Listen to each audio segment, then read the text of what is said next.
All right. Hi again, everybody. This is Robert Schentrup. I'm one of the National Team Enough coordinators, and thank you all for being on us for our Zoom School webinar series. Today, we are going to be covering state trends within the gun violence prevention movement, hosted by Brady's own policy members, Kelsey and Krista.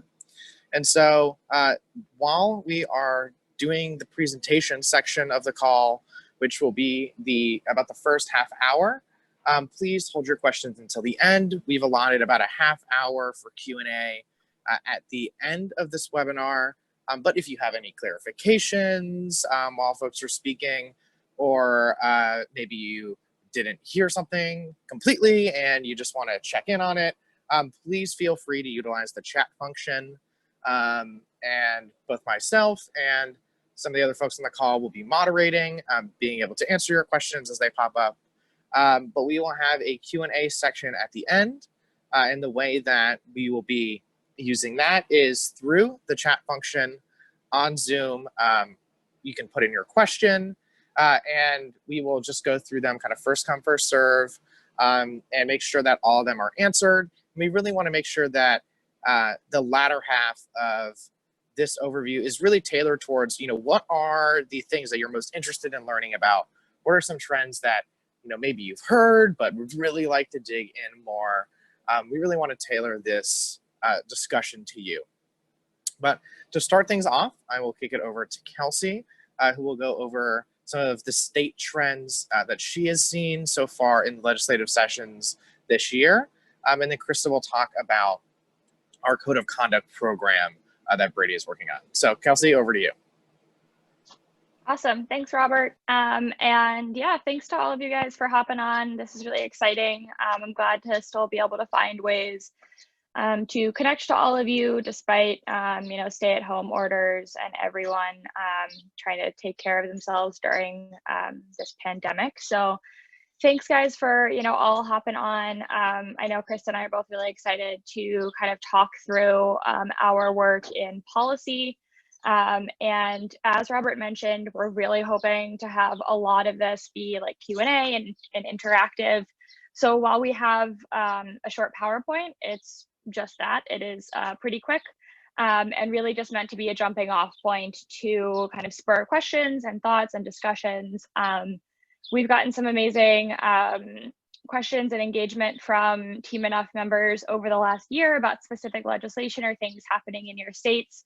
I do want to reiterate that we love to hear from all of you. And if you do have a question on a specific bill that you're looking, to back, you can always feel free to reach out to one of us on the policy team. And Robert has also been great at making sure to kind of facilitate those interactions. If any of you don't feel comfortable reaching out to one of us directly, you can always reach out to Robert, or anyone on the Team Enough Executive Council, and they will kind of connect you with the right person at our national office.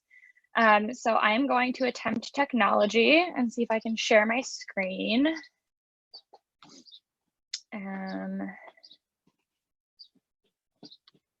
Let's see. Can you all see my screen? Hopefully that's working. Yes. Okay, perfect. Let's.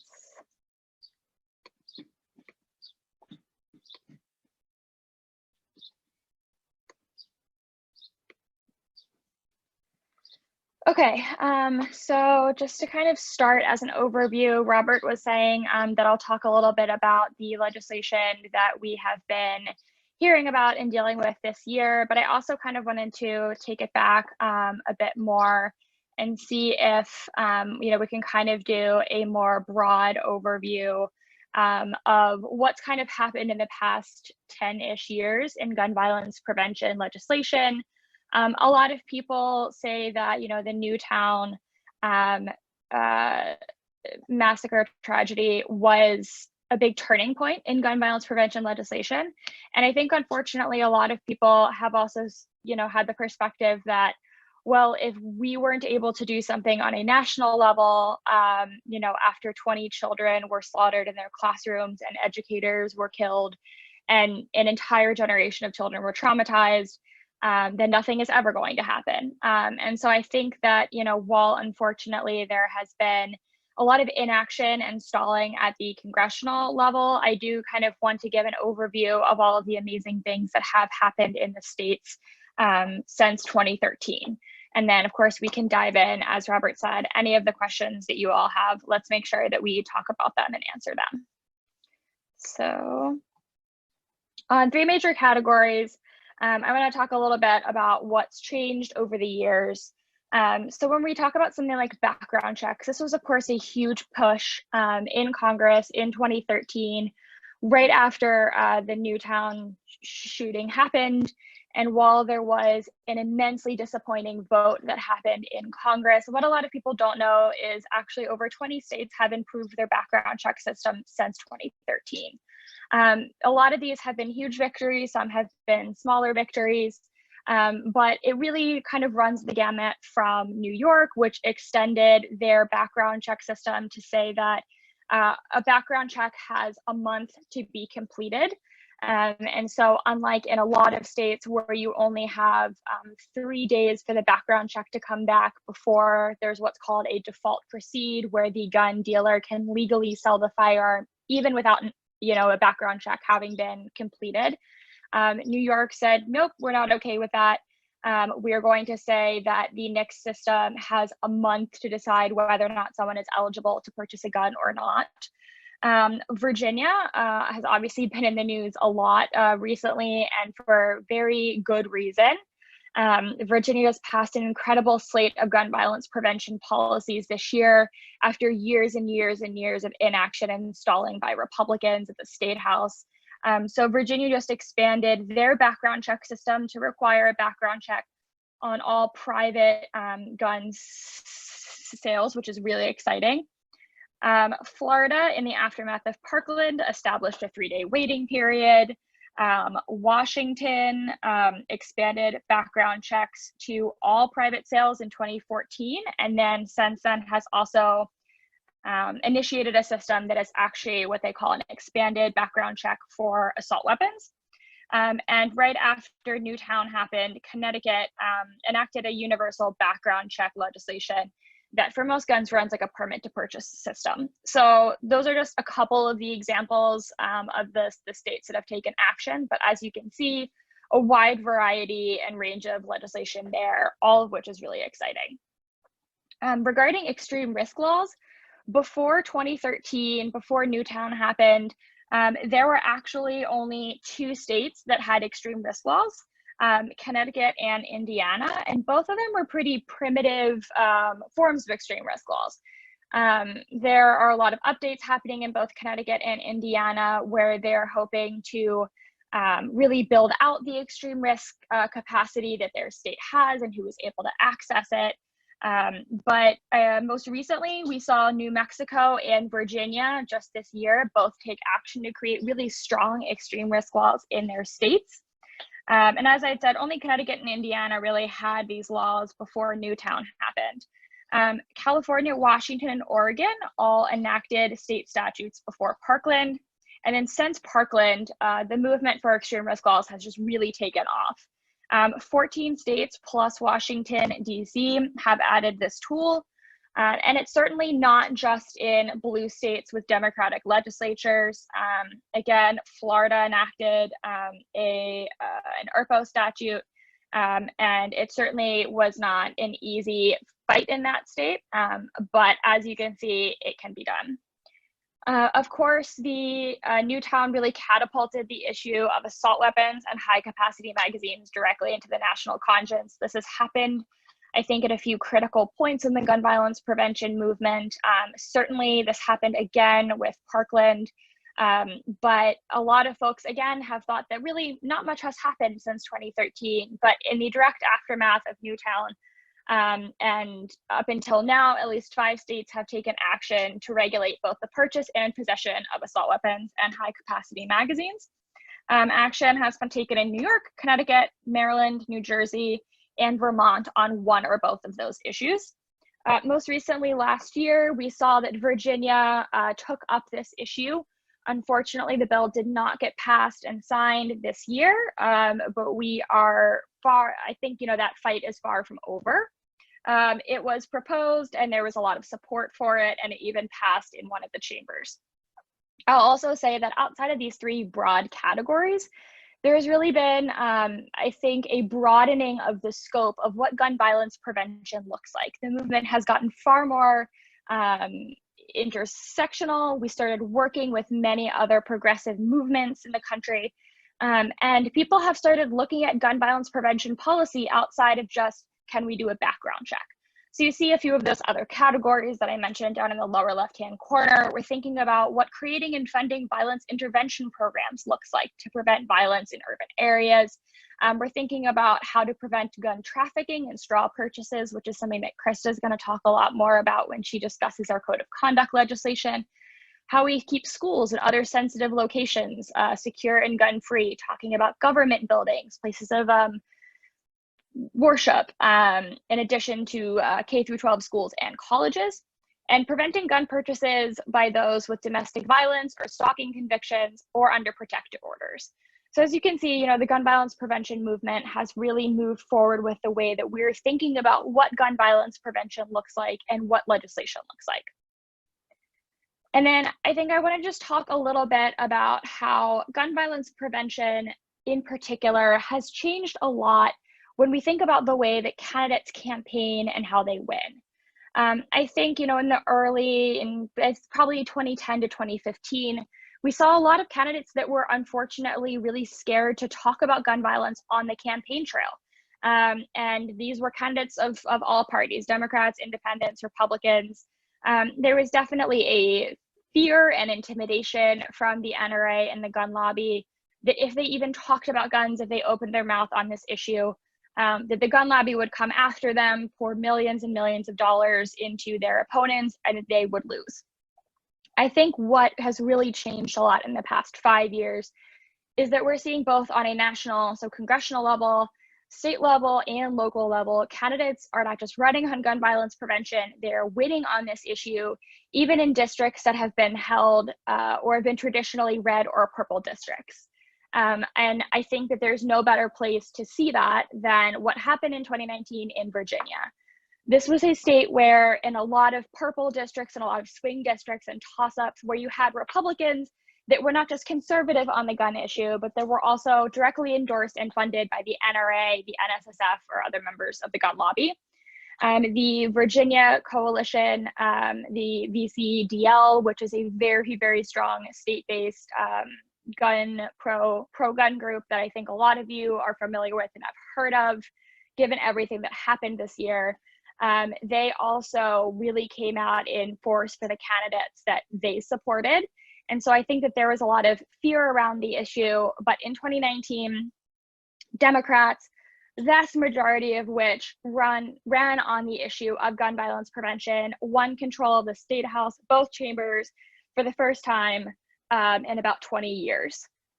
This victory was really driven by so many people who put gun violence prevention among their top issues. It wasn't just that they would come talk at rallies, with Brady and March for Our Lives and Team Enough supporters in the crowd and talk about gun violence. No, I mean, they were really out there at town halls and campaign events and, being invited by multiple progressive organizations and talking proactively about the gun and gun violence prevention issue on their own. The delegates, then candidates, Hurst, Helmer, and Cole, all unseated pro-gun Republicans in pretty tough areas. Gun policy was deemed very important by 75% of Virginia voters in a survey about a month before the election. And I think we really saw that on election day. We had 7 gun violence prevention bills passed by the legislature this year, which was just an incredible victory when you think about how long the Virginia legislature had been stalled on this issue. Even after, an incredible and tragic amount of people being killed in Virginia every year, everything from everyday gun violence to terrible mass tragedies like the one that happened in Virginia Beach. I think along with having candidates that are running on the issue of gun violence prevention is that you have a whole new generation of survivors and their voices being brought into the legislative space. You have people like Delegate Chris Hurst, who of course lost his fiance a few years ago due to gun violence and a terrible tragedy that happened actually on live television. He had never really been deeply involved in politics, and now he is a representative for so many who have been impacted by gun violence throughout their lives in Virginia. He really gives a voice to those who have lost a loved one due to these tragedies. Folks like Representative Jennifer Longden in Arizona, she and her fiance were returning from a vacation when both of them were shot at in their car in a drive-through of a parking lot. And Jennifer Longden has gone through, you know, an immense amount of both mental and physical effects since she was shot, and has really used her voice to speak about what it feels like to have been shot with a gun, and how even in a conservative state or a red state like Arizona, I guess, you know, the common sense actions that we can all take. So I think, you know, there are just so many examples, you know, of individuals who are being elected to state houses across the country, where we can really see that those survivors' voices are being lifted. And I think that the impact that it's having is really immense, and really tough to even think about where we would be without them today. So I think, you know, just leaving you guys with a couple key takeaways.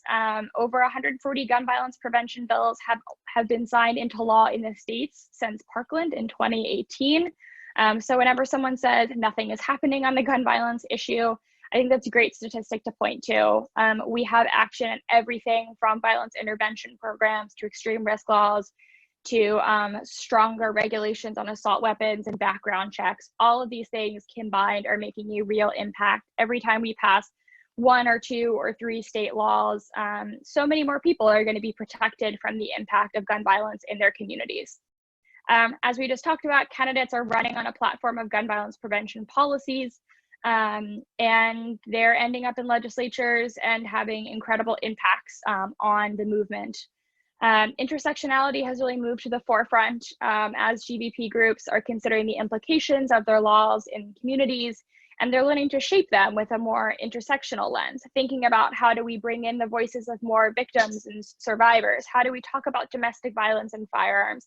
How do we talk about self-harm and firearms? How do we talk about the violence that so many people go through every day in their communities, and don't just focus on those high-profile tragedies that make the news?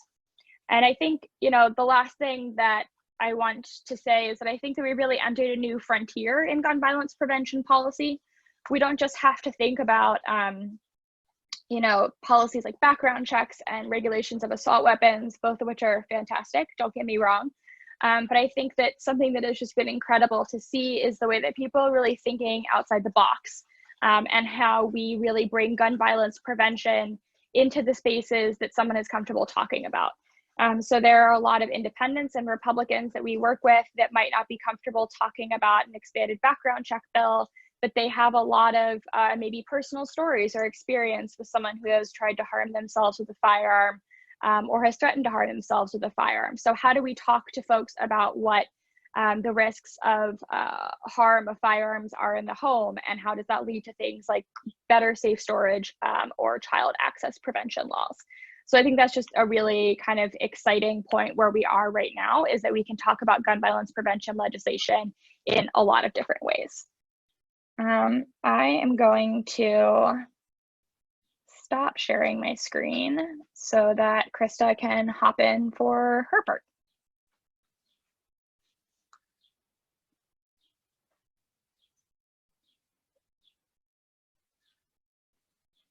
Also, sorry to everyone who heard my dog drinking a lot of water there in the background. Okay, I'm gonna try to do this.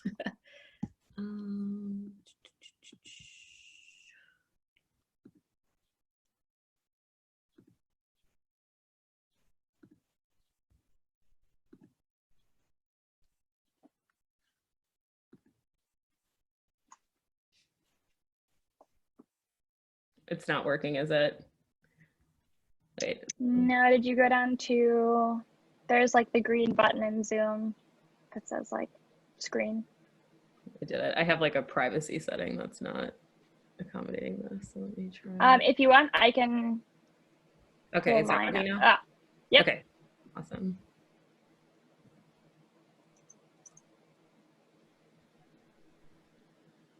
Slideshow.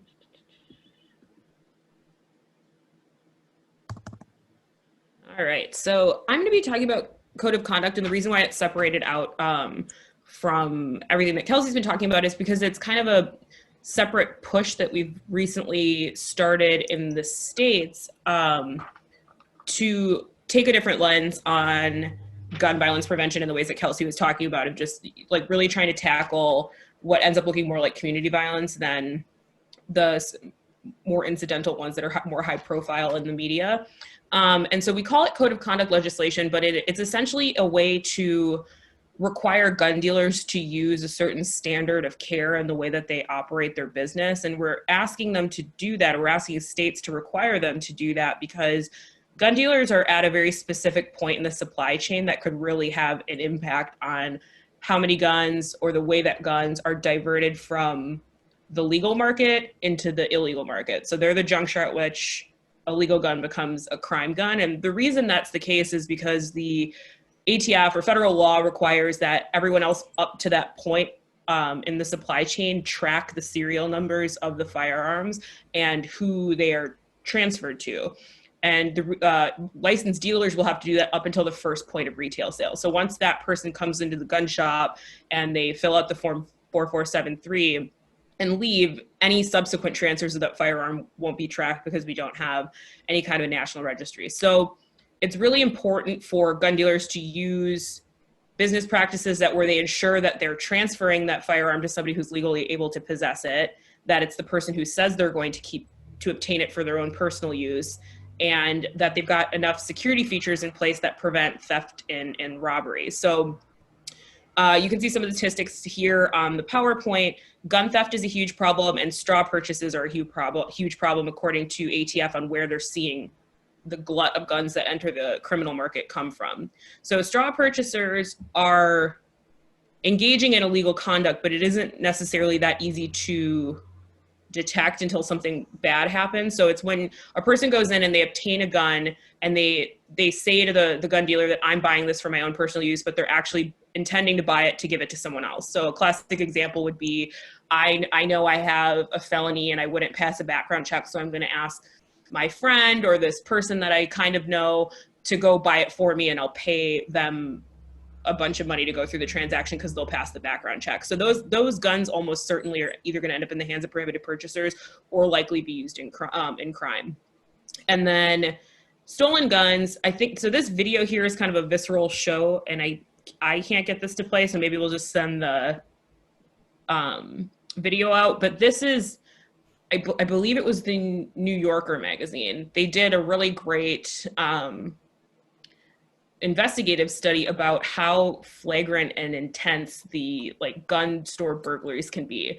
And people will drive cars into the side of buildings and they'll, crash through glass, whatever. But the point is that if you get into the gun store, it's going to take at least a few minutes for the cops to get there. You can sometimes run out with 50, 60 guns. When Kelsey and I went to Baltimore County to support legislation that had some of these features in it, there was one specific incident that the Baltimore County Police Department mentioned where a burglary resulted in somebody getting out of there with 50 handguns in one incident. So if all of those guns end up in the streets, it's a significant public safety risk. So it's important to act here. And despite that, there are no legal requirements under federal law at all that require dealers to adhere to specific business practices. So we're looking at ATF's guidance. We're looking at ways that we know guns end up in the criminal market, and we're trying to work backwards from that to figure out how either business practice requirements or training requirements for employees or security measures can really limit the amount of guns that either leave the gun store through a straw purchase or through theft or burglary. And before I go into the specifics of why, A, this is a good thing to try to do through the states, and B, why it's important, before I talk about the specific measures of the legislation, ATF, even now under current law, it doesn't do an adequate job at enforcing federal gun laws. So they're under-resourced by design. There's not a ton of will to aggressively inspect. And even when they do inspect gun dealers, they very, very rarely revoke licenses. So gun dealers are kind of operating in this wild west of a regulatory environment where they're not really under any kind of actualized fear of having their license revoked for being irresponsible. So there's not enough pressure there, but states, if they have an apparatus to enforce the law within the state, they can be really good actors because they're closer to it. They'll have fewer gun stores to inspect, and they can really push some of these measures. And communities of color end up paying the price for this lax oversight. It can be through the primary victims. We know there's research out of UC Davis from Shawnee Buggs, who our VP of Policy, Christian, knows. So I suggest reading some of her work, but she's reporting that, Black males between 15 and 34 die at a rate of 16 times higher than anybody else in the population. And then downstream from that, and all of the way that that's felt in the community around it, is very significant. So you can have collective trauma, you can have people whose quality of life is reduced because they have to live in fear of the violence going around. And then also, then there's fewer retail shops, the housing prices are lower, then that affects public education, that affects access to public services like hospitals. Kelsey and I are here in DC. That's a huge problem here. The infant mortality rate in DC is closer to that of a developing country because hospital services are so bad in the predominantly Black neighborhood. So it's just, there really is no way to measure how big of an effect that it has on the community that when it's being flooded with illegal guns. And this is just, it's one approach to address that isn't being done currently.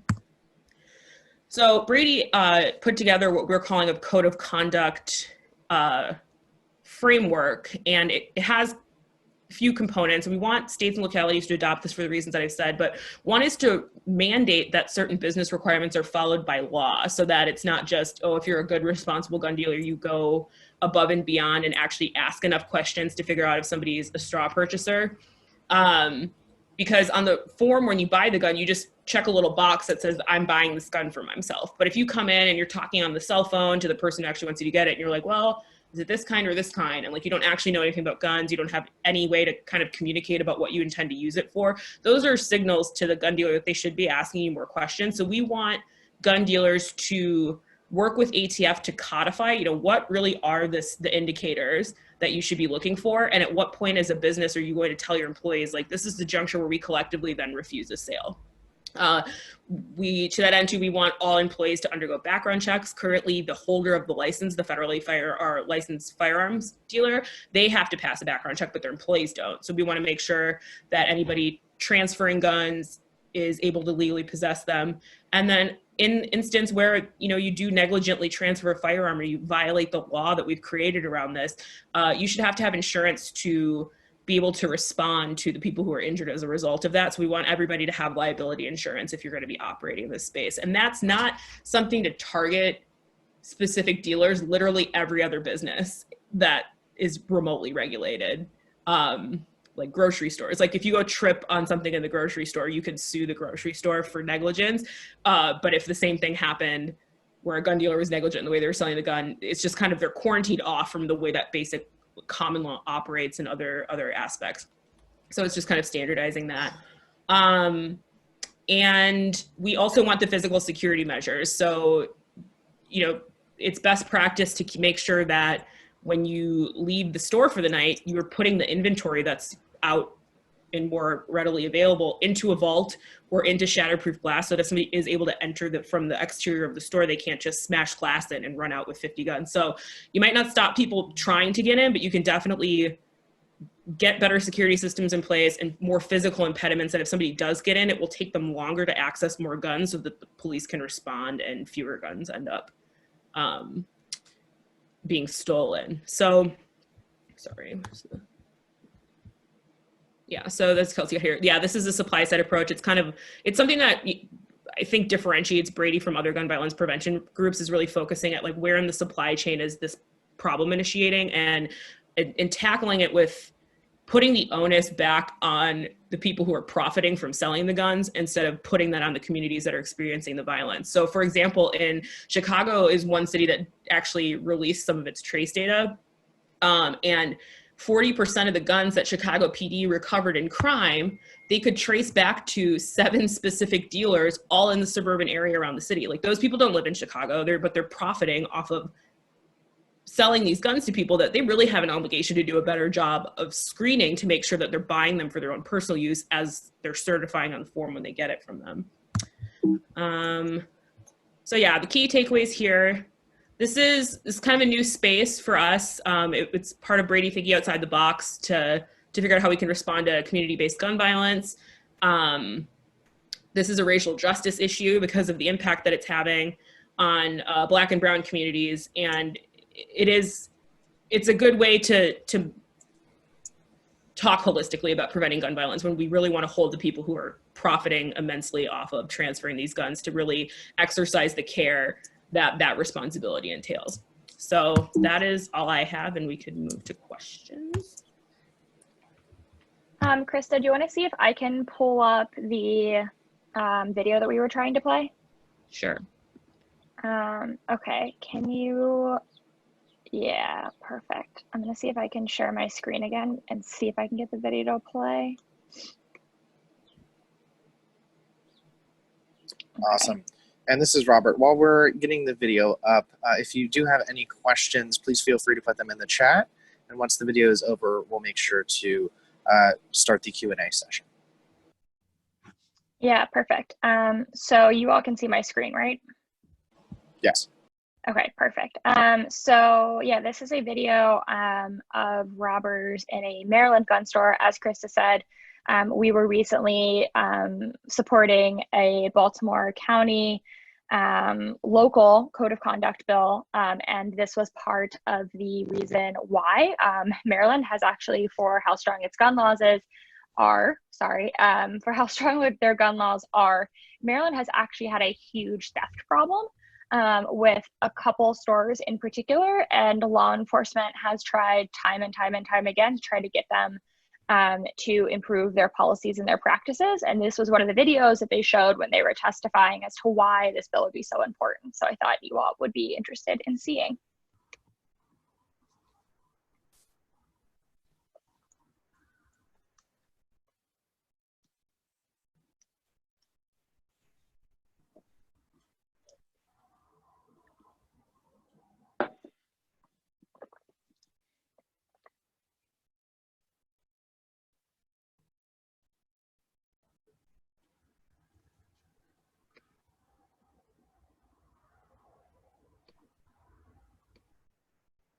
Oh, I don't know why it just started over.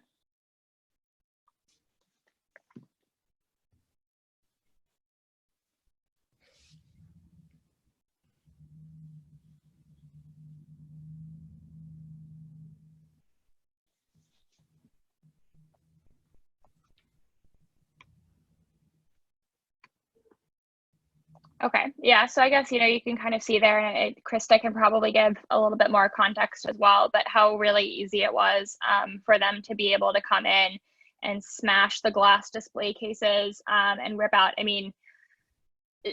tons of handguns, and then they went up on the wall, and there was clearly like really nothing connecting the long guns on the wall to be kept there, right? They were just like in racks, and so they were able to pull them off really quickly, very easily. And so part of, what we are looking at when we think of code of conduct laws is making sure that these guns are stored and locked securely after business operating hours. And a lot of things that have been suggested by some gun dealers that have either had scary run-ins before with robberies or have just tried really hard to prevent them is that there are glass cases that are definitely more resistant to, as you can see, they just came in with hammers and smashed the glass. A lot of stores, like jewelry stores, for example, either have glass cases that can't be smashed that easily, or they move their most expensive inventory into, being locked up in a room. And so I think that these are things that, we're asking of gun stores to just think about, like how easy it was for those burglars to run in and leave with 10, 20 more guns. And you saw how quickly that all happened. All right, so we're getting some good questions in, so I'll just start in the order that they're coming in. So we've got one that says, how can we create straw purchasing regulations while still protecting victims of domestic abuse who are often targeted by their abusers to falsely buy firearms? This is an excellent question. So that is actually one of the most prominent groups that engage in straw purchases. And what we're actually doing is we're not trying to we're trying to take the punishment off of the person conducting the straw purchase because of that reason. So currently, it's a perjury offense to lie to the gun dealer and say that you're buying the gun for yourself when you're not. So you'll end up in situations where it's actually easier to prosecute the victim than to blame the store. So what we're doing is we're saying, it's pretty obvious if you look at the signs of somebody who's buying a gun for the use of another, we're going to put the onus on you to look for those signs and then refuse the sale. So I know that doesn't really protect the victim to get out of the situation, but what it does is it shifts the legal burden onto the dealer instead of putting it on the buyer. I heard you mention the NICS system earlier. What exactly is that, and do states have their own version? So NICS stands for the National Instant Background Check System. It was actually implemented as part of the Brady Act. And it's just the federal background check system that checks against 3 different databases for anything that would make you a prohibited purchaser under federal law. And so part of the federal law when it enacted was that every state for a firearms transfer from a federally licensed firearms dealer has to check this system before you transfer a firearm, unless the state then certifies that they'll do it meeting like a certain threshold. So basically you're giving the Department of Justice oversight into your state operations to make sure that your system is compatible with what it needs to check. So they call them point of conduct states. They're around 13, at least. Yeah, I actually, don't quote me on that, but there are some states that are full point of contact states, which means that they only contact their state system for both long guns and handgun transfers. And then partial point of contact states are they'll contact their state system for handguns and the federal system for long guns. And the reason why there's kind of a weird discrepancy between that is the state record keeping is just better. So the systems that you would check in the state, you're going to have probably more detailed court records and clearer records than under the federal system. So states that I think want to be more attuned to the higher risk transfers would probably be better off using a state system. Yeah, and I think just to kind of go off what Krista was just talking about, the NICS system is really interesting. It's really complicated. If you ever want to do like a really deep dive on it, there are so many materials and really interesting information online. Brady also wrote a couple of really cool reports on it. I learned way too much about NICS a couple of years ago when I was helping with one of those reports. And I think it's about half of the states are point of contact states now. We really try to encourage states, if they're able and if they have the capacity and the funding and the resources to be able to be point of contact states, for the reason that Krista was just talking about. States that are point of contact states have so much more context when they're looking into a person's record for a background check. So, we see this particularly as an issue when you look at things like domestic violence prohibitors and extreme risk protective orders. Unfortunately, those orders are frequently not put into the national NICS system. Where you usually see those being entered are into these state systems. And don't get me wrong, they should be being put into the NICS system, but sometimes they're not. And particularly with domestic violence, where each state generally has their own statutes for what a what constitutes a domestic violence misdemeanor and how they handle the gun prohibitors for domestic violence misdemeanors. The state laws are all over the place in that regard. So you are far more likely, for instance, to have a result that is accurate and come back quickly. Again, you have that 3-day period, unless your state has extended that 3 days default proceed period. You only have a couple of days for that result to get back to the FFL when they're, going to proceed with transferring a firearm to someone. And so the faster and the more accurate your records and information can be, the better. states that are point of contact states generally have much higher success rates in making sure that they don't unintentionally tell a dealer, yes, that person is good to go, and then a week later find out, oops, we lied, we found a gun prohibitor, and it was way back in these records that happened in 2005 for a domestic violence conviction, and we didn't know, so we had to call the court, and they just got back to us. That's literally how the background check system works. If there is a record or a file that doesn't have like a final disposition on it, like what actually happened, whether they were convicted of it or charged with it or not, the national system has to place a call to a state, and the state has to call the local court, and the local court clerk has to like find those paper or electronic records and then call the state back that calls back the national system. So as you can see, there's kind of a lot of ways that human error can happen in all of those steps. And I think that we saw that really clearly with the Charleston, South Carolina shooting, where he was able to get his firearm after that 3-day default proceed, despite the fact that he did have a prohibiting record. Sorry, guys, that was like a weird deep dive into NICS. And Kelsey, maybe you want to speak to this one. So there are any examples of states that have passed code of conduct? And if there are, how severe was the pushback?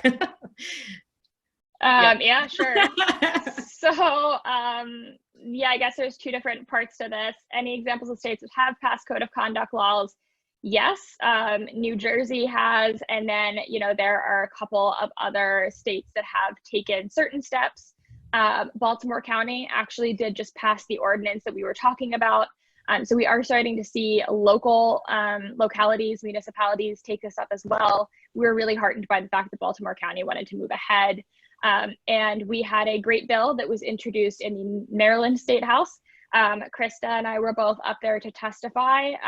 The gun lobby opposition was strong, and it was intense, and it was unrelenting. I think at the end of the day, a lot of the logical arguments are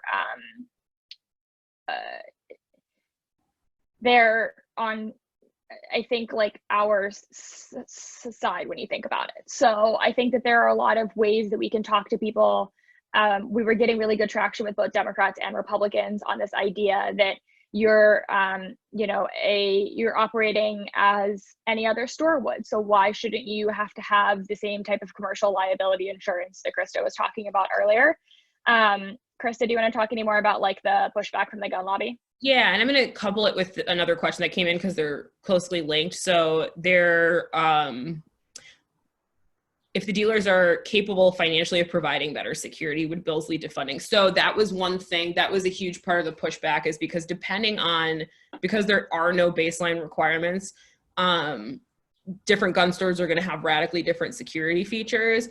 So for some people, it might be a $10,000 upgrade. For some people, it might be something like 50 if they don't have like a vault, and that shatterproof glass is expensive from what I understand. But you saw how quickly they were able to come in and just with a blunt object just shatter everything. So when we were in Baltimore, one thing that came up was the possibility of having either low or no interest loans from the Small Business Administration or grant funding.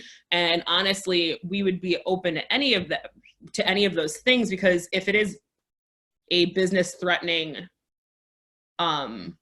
onus to implement these measures, that isn't our goal. Our goal isn't to shut down the gun dealers, but it is to say that, like, when you're selling a product that has this much potential to cause harm, you need to be put at a base level, have a baseline level of security expectations, the same way that we do for pharmacies. And in Maryland specifically, they have security requirements for cannabis dispensaries. So it's more of like, let's bring these products in line with other products that the state recognizes have a higher propensity to be stolen, and then like cause downstream effects for the communities where the theft takes place. And just the fact that pharmacies are regulated and then the gun stores are not almost seems nonsensical. So if you're hit hard by this because you don't have reasonable security requirements in place, it's almost just kind of like, well, I don't know what to tell you. You have to have something that prevents very, very foreseeable theft from turning into a much bigger problem. Yeah, and I think it was really interesting because we were prepared for there to be a lot of strong pushback, and we certainly got that strong pushback that we were expecting. We have talked to a lot of FFLs and listened to the testimony of a lot of FFLs.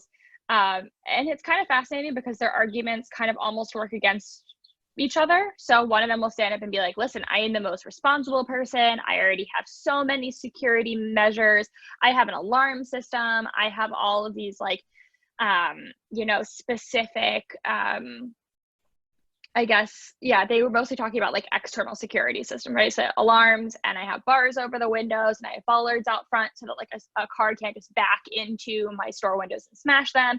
And I am so responsible, and I am against a bill like this, which kind of makes you like, because it sounds like you're already doing most of the things that we're asking you to do. And then you have other FFLs and gun dealers, local gun dealers, will stand up and be like, enacting any type of physical security requirements is impossible. It is so expensive and so hard for us to do them that it's clear that the purpose of the bill is simply to try to tank all of our like industry. You don't want gun dealers in Maryland at all. And so, I mean, I think it's just a really interesting like juxtaposition based off of different people that were standing up and giving their testimony and their perspective on it, is that you actually saw the fact that for most gun dealers in Maryland, it probably would not have caused, them to have to do that many upgrades.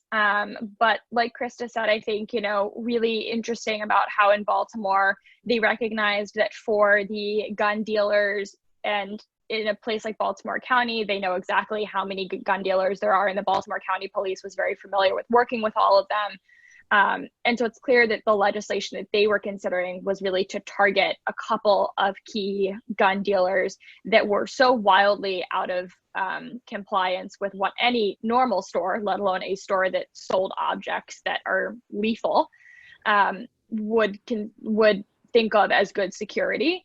And so they knew approximately how much it would probably cost these few dealers to have to come into compliance. And that's why they thought about doing the no or low interest loans or a grant program. And when we heard about it, we were like, okay, that makes sense to us. Like, we want the dealers to be able to, come into compliance. We want the dealers to implement all of these security measures, and we want them to be able to sell firearms in a way that is safe and responsible to the community. Yeah, and then one thing just to add there is there are probably workarounds.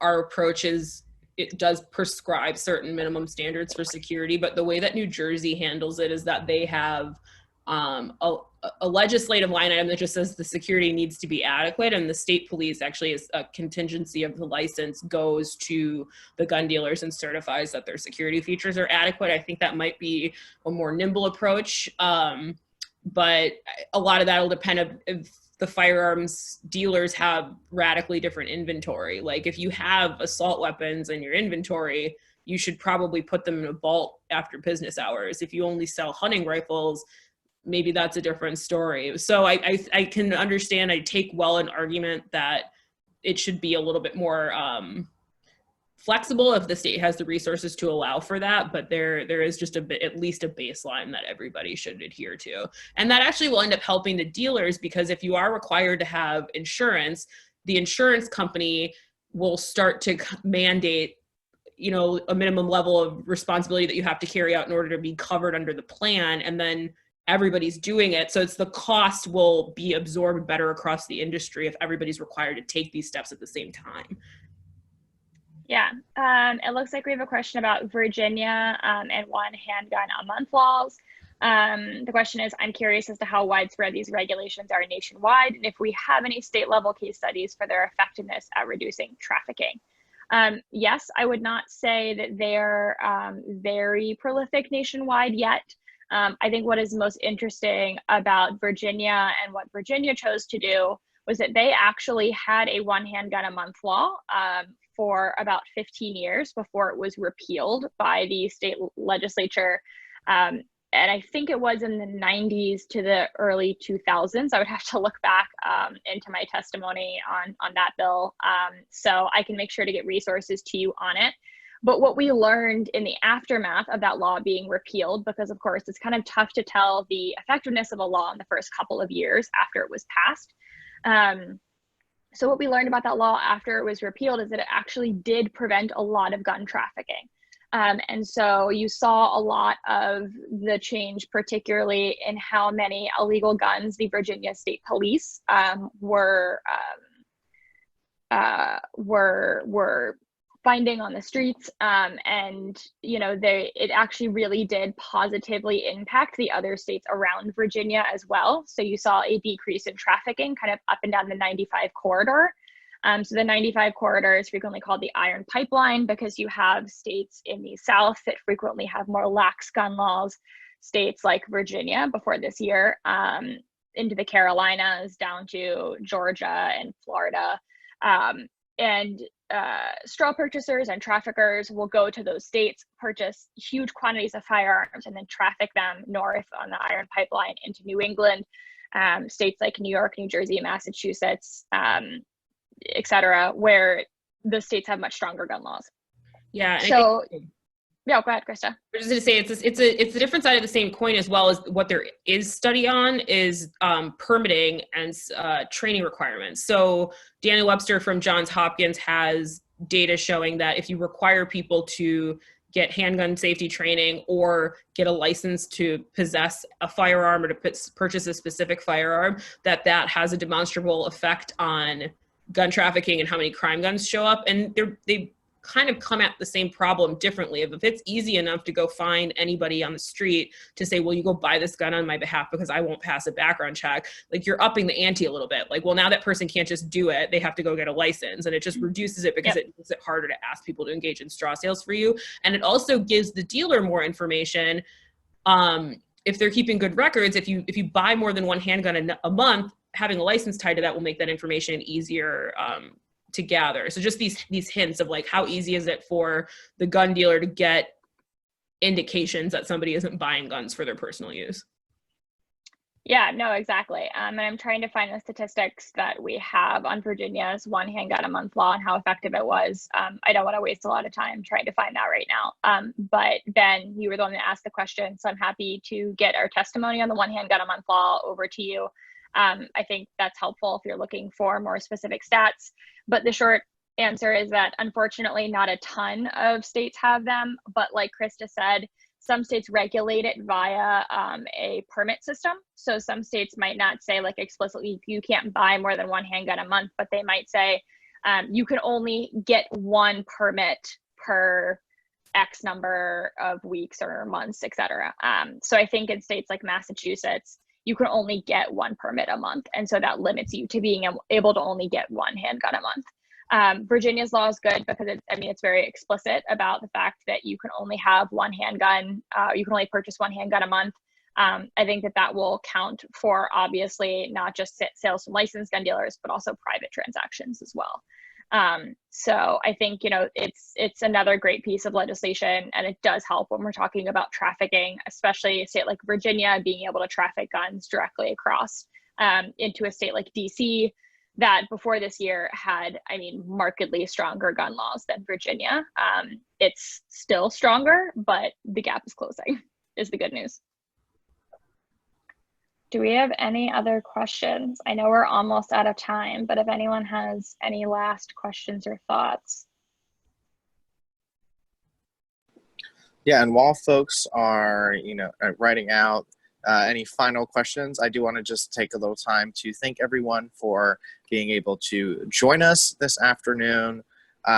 Really, informative discussion. Kelsey, I appreciate you really going in depth on the National Instant Criminal Background Check system.